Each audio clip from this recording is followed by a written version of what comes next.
Welcome to Doing Business in Africa. I'm Sue Bierkes, and this time we're in Accra, the capital city of Ghana, a country that's received a lot of investor interest. And we're going to find out what it's like doing business here. Coming up in the show, why American presidents love Ghana. The country's pending oil wealth. Can government manage the expected $1 billion a year revenue? Could this small West African nation become the breadbasket for the region? Can Ghana's small but thriving financial sector take on the region's giant, Nigeria? And how entrepreneurs are painting the new picture of Ghana through media, fashion, and artistic coffins.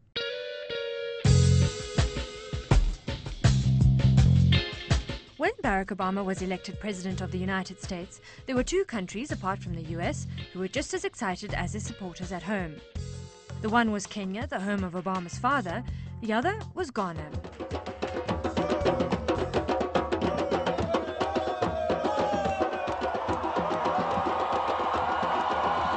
During Obama's presidential election run, Ghana's current president, John Atta Mills, advocated the same message as Obama in his own election campaign. Change has come to America. That message was change. This was Ghana's fifth democratic election and the tightest one ever. And in a break from the wave of contested elections in Africa, Ghana's went off totally peacefully. It's this democratic success that President Obama chose to laud by making Ghana his first destination in sub-Saharan Africa as president of the world's most powerful nation. Here in Ghana, you show us a face of Africa that is too often overlooked by a world that sees only tragedy or a need for charity. The people of Ghana have worked hard to put democracy on firmer footing, with repeated peaceful transfers of power, even in the wake of closely contested elections.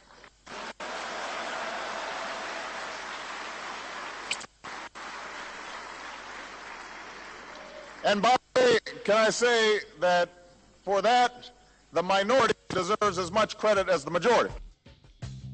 This sentiment is shared by investors. I think in Ghana it goes beyond political stability. We are really talking about good governance here, which is much more than political stability. And we'll find out that that has made us a much more attractive investment destination because people know that their property rights, for instance, will be respected. They can go to court if there is a problem, and the judiciary is independent, and they will get what is due them. Even on the ground level, the sentiment seems to be the same. Ghana's government works. If you come to the grassroots, for those of us who work with the district assemblies, I work in the Ghana West Municipal Assembly, and we have such a very good collaboration with them. Right now, we've even put in place what we call the Citizen Monitoring Committee, which is going to oversee the activities that the district assembly will be doing. So, the citizen engagement is very important in every governance system, and insofar as, that is being promoted in our society. Ghana and the US have always had strong ties. The country is seen as somewhat of a pilgrimage for African Americans because it was a major slave trade point. It was the first country in Africa to obtain independence from colonial rule in 1957, and its founding father, Kwame Nkrumah, was the role model for African Americans during the Civil Rights Movement. Obama's predecessors, Bill Clinton and George Bush, also paid Ghana a visit during their administration. And while Obama's trip was focused on promoting good governance and democracy, some analysts believe that in part it was also to cement relations in a bid to take advantage of the country's pending oil wealth. For some time now, I know America has been considering the issue of the, oil, finding new markets. Since we announced oil, we've had many friends. We've had a lot of heads of states coming through Ghana for the visit, and I think people who want oil will find us, so the export is not really the big problem. Where the challenge is how we manage those oil revenues and what exactly we do with it. I think the benefit of oil is 3- or 4-fold. First of all, it just transforms our balance of payments instantly. That's the immediate effects. So you just have 30%, previously about 30% of our total expenditure is oil related. So you just have this being wiped off our balance of trade. We become net exporters. Suitors are queuing up to capitalize on Ghana's oil resources. While this wealth is not near as much as Nigeria or Angola, The country's Jubilee field is one of the biggest discoveries in West Africa in over a decade. Jubilee, so named because it was discovered the same year Ghana celebrated 50 years of independence, is expected to produce around 120,000 barrels a day by next year. The field is controlled by Irish company Tullow Oil and America's Cosmos Energy, and is backed by 2 private equity companies and Ghana's government. The IMF says that along with natural gas, Jubilee alone could earn Ghana as much as $20 billion by 2030. Ghana is sitting on the brink of an oil boom. It plans to become a major exporter, but it's also hoped that some of the oil processed here will be able to meet just some of the local demand. So everybody right now in this world is trying to cope with the global crisis that occurred last year, not to mention the very volatile oil prices that are threatening a lot of sub-Saharan countries that are oil dependent, that are oil importers. And for us, that is an interesting situation, because right now we are an oil importer, but maybe in the next 2 years we'll be an oil exporter. So yes, there's a big challenge of how to get through now to the next 2 years. But once we get there, then I believe that we'll have a better revenue base to support the fiscal policies of the government and enable the country to grow. While oil exports are expected to help Ghana's economy grow by 6% next year and 10.5% in 2011, it's downstreaming activities which will play a big part in Ghana's development. South Africa's new Alpha refinery signed an MOU with Ghana to build a $6 billion oil refinery in Accra, and it's prospects like this where local companies like CalBank are seeing opportunities. We have taken a strategic decision to be downstream and upstream if possible, and so we have actually detailed staff and appointed a Western Corridor director.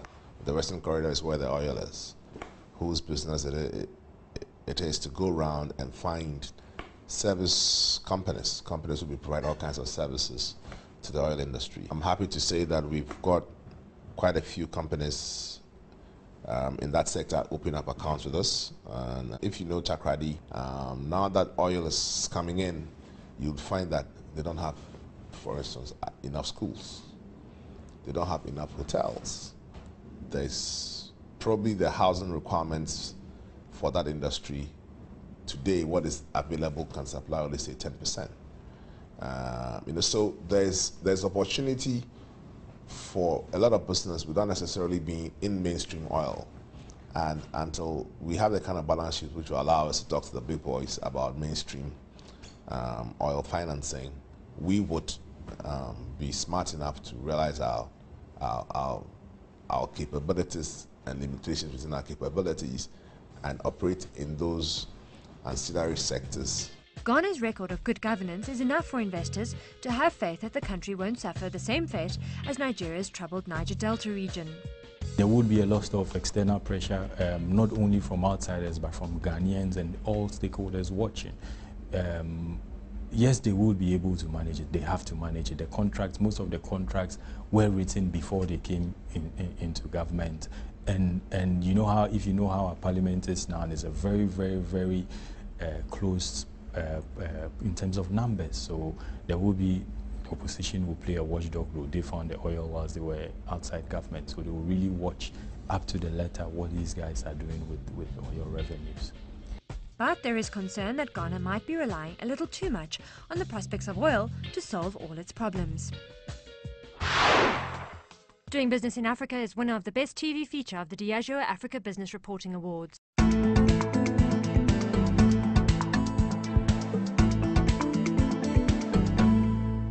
Oil brings great opportunities, and you have been very responsible in preparing for new revenue.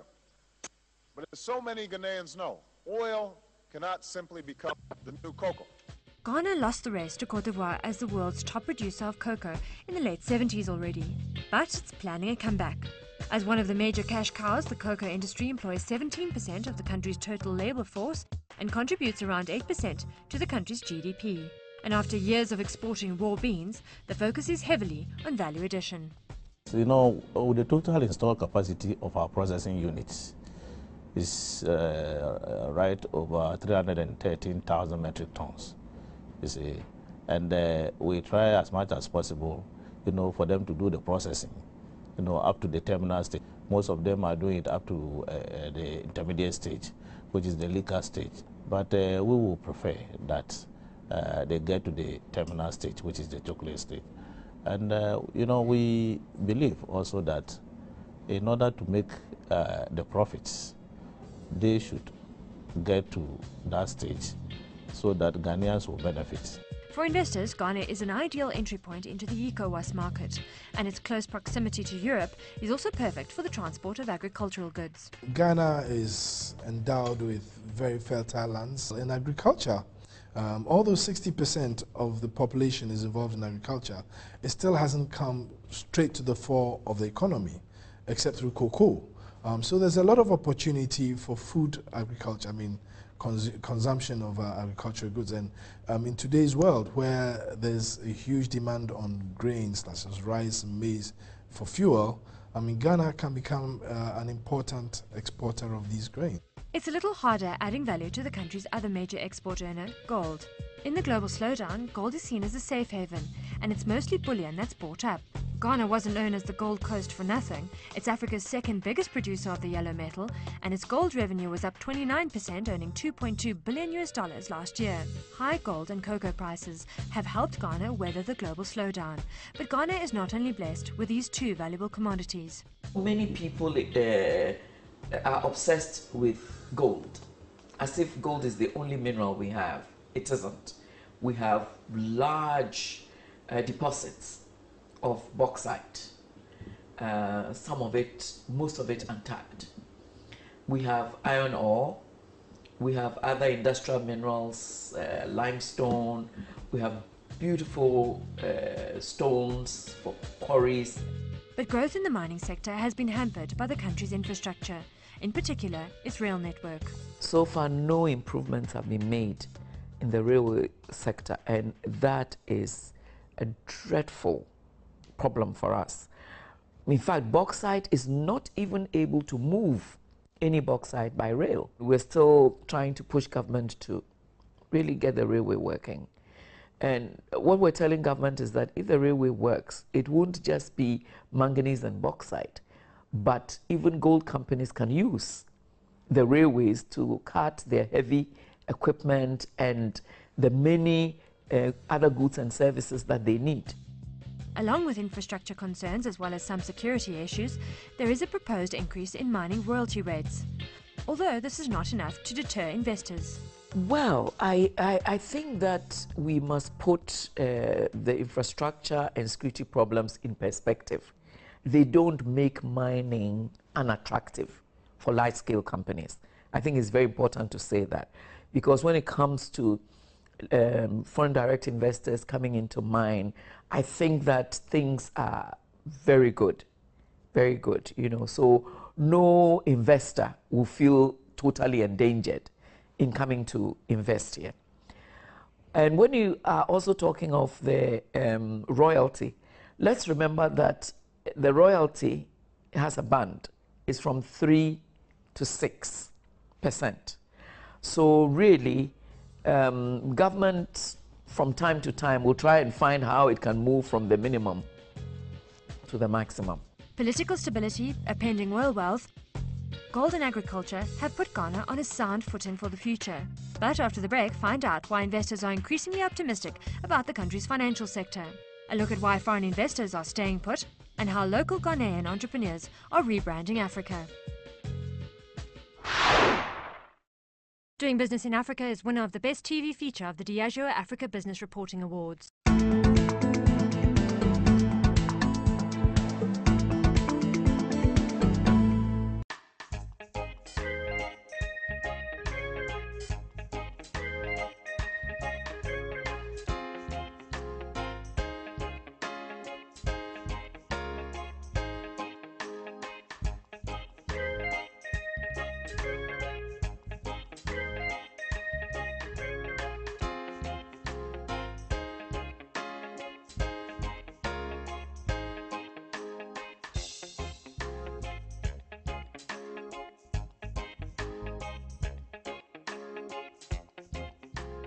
There's been increased optimism around Ghana's financial services sector. The country has a good regulatory environment, there's been increased FDI inflows, and of course a lot of money being ploughed into the ICT infrastructure, poising this sector for growth. Last year, we were about the best performing market in the whole world. Our market went up by 58%. We're living on the moon. Then came the last quarter of 2008, and the market started going down, mainly due to external factors and internal factors. External because of global crisis and foreign investors slowing down their investments or trying to take their investments out. Domestically, the economy itself started deteriorating as a result of the impact of the global crisis and also domestic factors. And that has continued. And because of that, we've seen our market going down. But it's beginning to turn around. We're beginning to see the turning point. And we're hoping that we'll recover by the end of the year.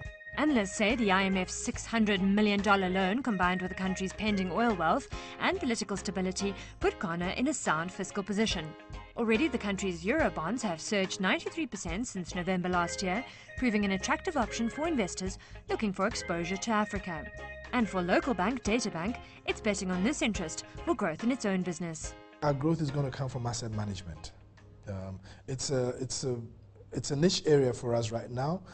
We probably have 60% of the asset management market in Ghana currently with our flagship fund, EPAC, our fixed income fund, the M Fund, and a couple of new funds that we've just recently rolled out. And we're the first to register these in the economy. But we do see a very big opportunity once again. Our current population is a little shy of 23 million. We believe that we should do at least 10%, we should provide products and services to at least 10% of our population. The easiest way to do it is through asset management by providing the opportunities to save and invest for a better future. Ghana's economy was hard hit by high food and fuel prices last year, followed by a power crisis and election-related spending, causing a budget deficit of between 14 and 15% of GDP. President Atta Mills hopes to bring this down to 9.4%. But despite the global economic slowdown and domestic fiscal pressures, total new investments into Ghana soared by 45% in the first quarter of this year. The reconstruction of the five-star Ambassador Hotel in Accra is just one of these. It's a joint venture between the government of Ghana and Saudi prince and businessman Al-Walid bin Talal bin Abdulaziz Al Saud. This hotel is needed in Accra. We have done 2 marketing studies, but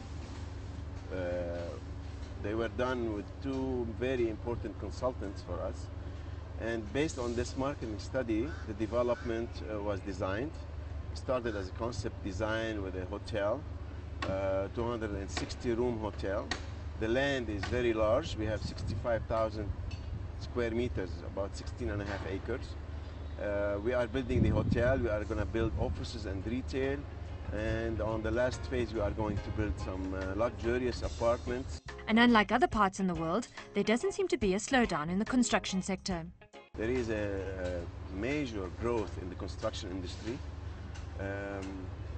For some strange reason, it was not much affected by the global economy problems that we are facing today all over the world, which is a very good sign for Ghana.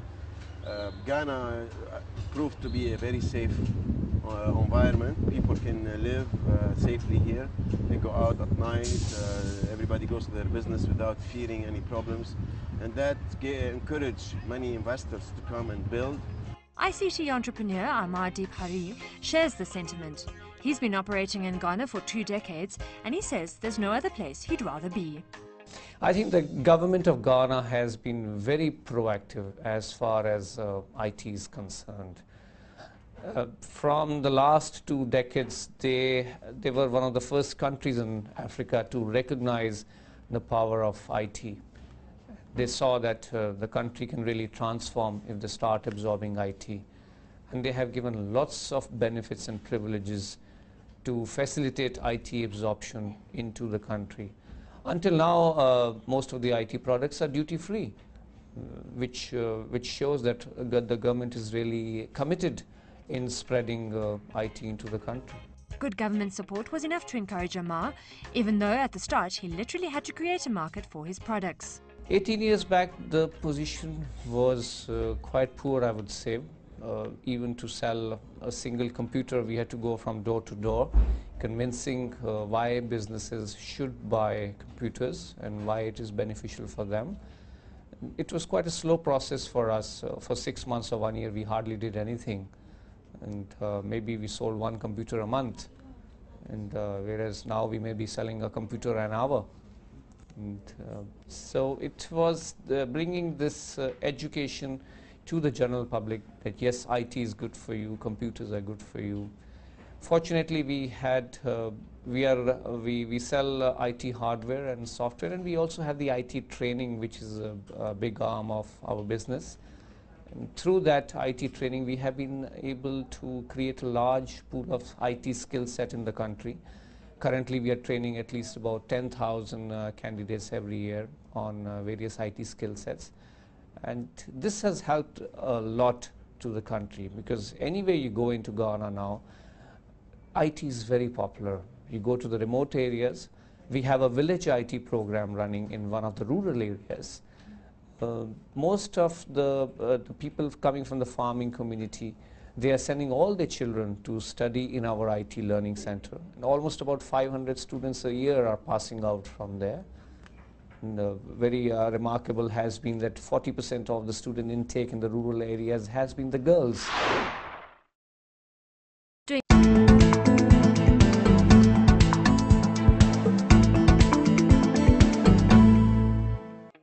Ghana's good fortune is creating the right environment for smaller and more niche businesses to thrive.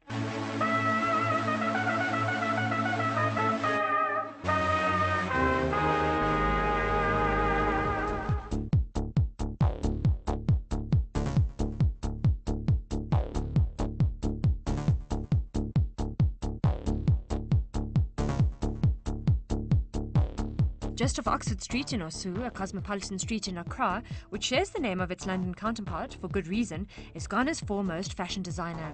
Tired of the traditional European fashion circles, Kofi Ansah returned home to show the catwalks of Milan and Paris that fashion from Africa is more than just zebra prints and safari gear. Artistically, I felt quite bored in Europe because it had become really repetitive. And I also felt a bit angry sometimes when somebody would just go on a safari and come back with a piece of zebra print and say, I'm doing the African collection, you know, with a thong here and a sarong here. And I'm sitting and I'm thinking, come on, when I go back to Ghana or South Africa or in Kenya, people want to drive the Mercedes, the latest. You know, we got out of the big trees a long time ago. So why are they doing this titillating and tantalizing pieces? You know, we can do better. So I came back to Ghana to try and do couture out of Africa. And like other businesses operating in Ghana, being able to creatively solve some unconventional problems is the key to success. It's a miracle. No, seriously. I'm always moaning and whinging and complaining, but as they say, necessity is the mother of invention. I think it makes me more creative, because I had an incident a fortnight ago. I'm going to do the couture show in Rome. We don't have any shoe manufacturing company in Ghana here. There are no Salvatore Ferragamo or Charles Jordan. I can go and say that, look, I want you to produce this, or even small manufacturers. So what happens? I'm having to recreate shoes. So I bought, you know, some shoe here, which at least I had about 16 of them, and I'm having them all converted, recovered, and everything to suit the garments which I'm creating, which will be very unique. So under such pressure, at times, out of that necessity, it makes us more creative. I do my own thing because I always go for the niche market. And I'm trying to use what we have to show them how it can be used.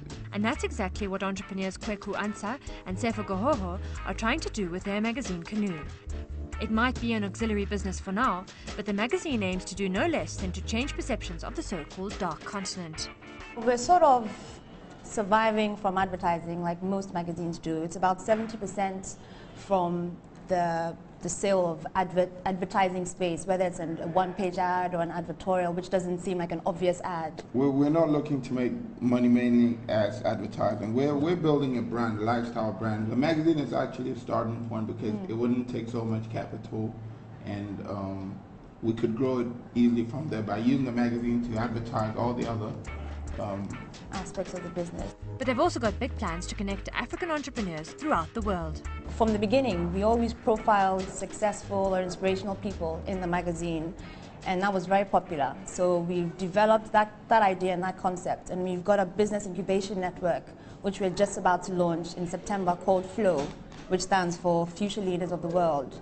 Now what FLOW is going to be is an online network for people all over Africa to come together, communicate whatever their passion group is. Say if you're interested in agriculture, if you've got an idea for boosting the levels of agriculture in your country, maybe there's an existing program in another country that, that someone else is doing. Maybe you can come together, basically to raise the level of wealth in Africa for all of us.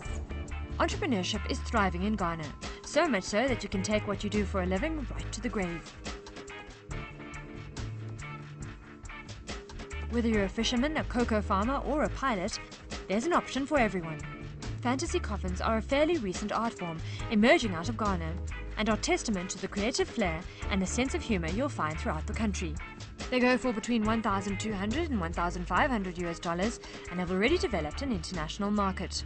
Yeah, we have international orders, some from US, Denmark, Australia, South Africa.